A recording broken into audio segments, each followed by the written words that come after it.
तो आज की कहानी एक ऐसे परिवार की है जो सालों बाद अपने पुश्तैनी घर लौटता है। एक ऐसी हवेली जिसे मजबूरी में छोड़ा गया था और जिसके अंधेरे कोनों में एक बहुत ही गहरा, बहुत ही खौफनाक राज दफन था। और कहानी की शुरुआत होती है इसी एक लाइन से। ये एक फकीर के शब्द हैं जो हमें पहले ही बता देते हैं कि कुछ चीजें सिर्फ जगह से नहीं बल्कि परिवारों की रूह से जुड़ जाती हैं। और वो उस घर में न जाने कब से किसी के लौटने का इंतजार कर रहा था। तो चलिए उस हवेली के दरवाजे के अंदर कदम रखते हैं। कहानी की हीरोइन है सना, जो अपने परिवार के साथ लखनऊ की उस पुरानी हवेली में पहुंचती है। ये एक ऐसी जगह थी जहां पहुंचकर उसके अब्बा की आंखों में कोई खुशी नहीं बल्कि एक अजीब सा अनकहा सा डर था। देखिए, ये हवेली सिर्फ पुरानी नहीं थी, ये बहुत अकेली थी। ऐसा लग रहा था मानो इसकी दीवारों में हजारों कहानियां कैद हों और इसका हर एक कोना किसी के लौटने का इंतजार कर रहा हो। जैसे घर ने सांस लेना ही बंद कर दिया था और अब इस परिवार के आने से उसकी रुकी हुई धड़कनें फिर से शुरू हो गई थी। हवेली में आते ही सना के अब्बा का बर्ताव एकदम बदल सा जाता है।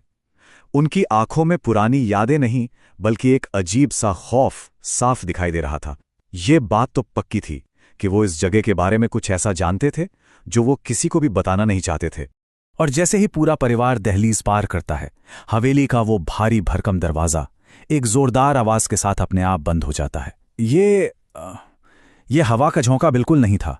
ये उस घर का पहला पैगाम था कि अब तुम सब मेरे हो। रात होती है और हवेली का असली चेहरा धीरे धीरे सामने आने लगता है। दिन की जो खामोशी थी वो अब रात के दम घोटने वाले सन्नाटे में बदल जाती है। एक ऐसा सन्नाटा जिसमें ऐसा लगता था कि कोई आपको लगातार देख रहा है। उस रात सना की आंखों में नींद नहीं थी। उसे अपने कमरे में बहुत अजीब अजीब आवाजें सुनाई देती हैं। कभी ऐसा लगता जैसे कोई कानों में कुछ फुसफुसा रहा है, तो कभी ऐसे जैसे कोई गुस्से में अपने दांत पीस रहा हो। ये उस खौफ की बस शुरुआत थी। सुबह जब सना आंगन में जाती है तो उसकी नजर गीली मिट्टी पर पड़ती है। वहां किसी के नंगे पैरों के निशान थे, लेकिन ये निशान किसी आम इंसान के नहीं थे। ये बहुत बड़े थे और इससे पहले कि वो कुछ समझ पाती, उसकी अम्मी ने जल्दी से उन निशानों पर पानी डालकर उन्हें मिटा दिया, जैसे वो भी इस राज को छुपाना चाहती हों। अगली रात डर अपना असली चेहरा दिखाता है।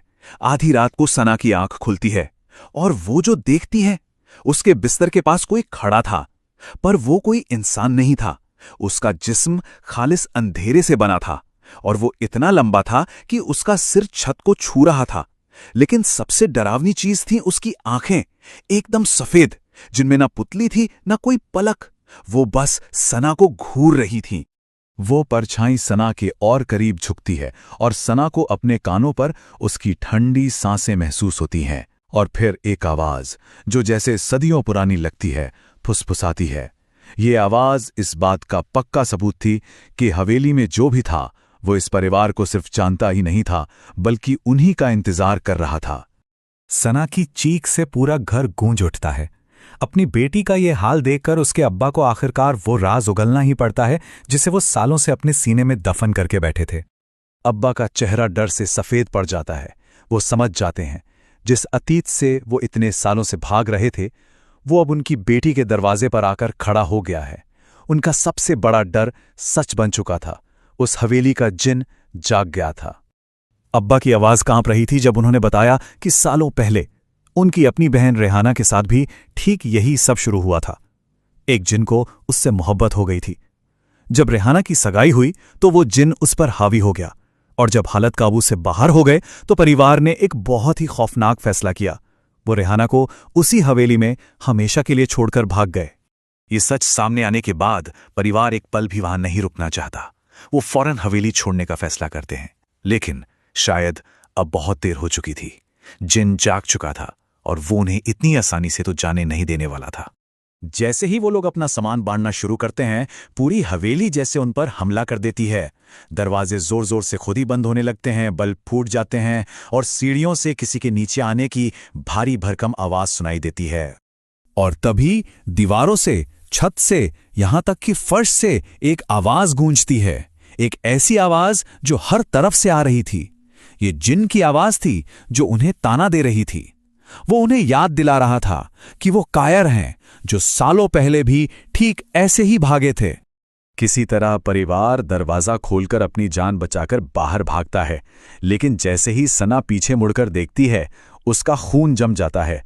उसे खिड़की में वही लंबी काली परछाई खड़ी दिखती है, पर वो गुस्से में नहीं थी, बल्कि बहुत धीरे धीरे अपना हाथ हिला रही थी, जैसे कह रही हो, जाओ, जहां भी जाओगे मैं तुम्हें ढूंढ ही लूंगा। परिवार हवेली से तो बाहर आ जाता है, लेकिन वो हवेली उनके अंदर से कभी नहीं निकल पाती। शहर की भीड़ में वापस आने के बाद भी वो खौफ उनका पीछा करता रहता है। सना को अब हर परछाई में वही जिन नजर आता है। रात को जब भी वो आंखें बंद करती, उसे वही खौफनाक सफेद आंखें खुद को घूरती हुई महसूस होती। वो घर तो छोड़ आए थे, पर उस घर का डर अपने साथ ले आए थे। आखिर में हारकर परिवार उसी फकीर के पास वापस जाता है। तब वो फकीर उन्हें समझाता है कि कुछ जिन मोहब्बत नहीं करते, वो दावा करते हैं। मतलब किसी इंसान को अपनी मिल्कियत, अपनी प्रॉपर्टी समझते हैं। उस जिन ने रिहाना पर दावा किया था, वो उसे अपनी बीवी मानता था, और अब सालों बाद उसने सना को देख लिया था। फकीर के ये आखिरी शब्द ही पूरी कहानी का सच हैं। उस जिन का दावा उससे छीना गया था, और वो इस बात को कभी नहीं भूला। सना का उस हवेली में जाना एक ऐसी गलती थी जिसने एक सोते हुए खौफ को फिर से जगा दिया था, शायद हमेशा के लिए। और ये कहानी हमें इसी एक सवाल के साथ छोड़ जाती है, क्या कुछ यादें और डर सिर्फ दीवारों तक ही सीमित रहते हैं, या फिर वो एक परछाई बनकर हमेशा हमारा पीछा करते रहते हैं।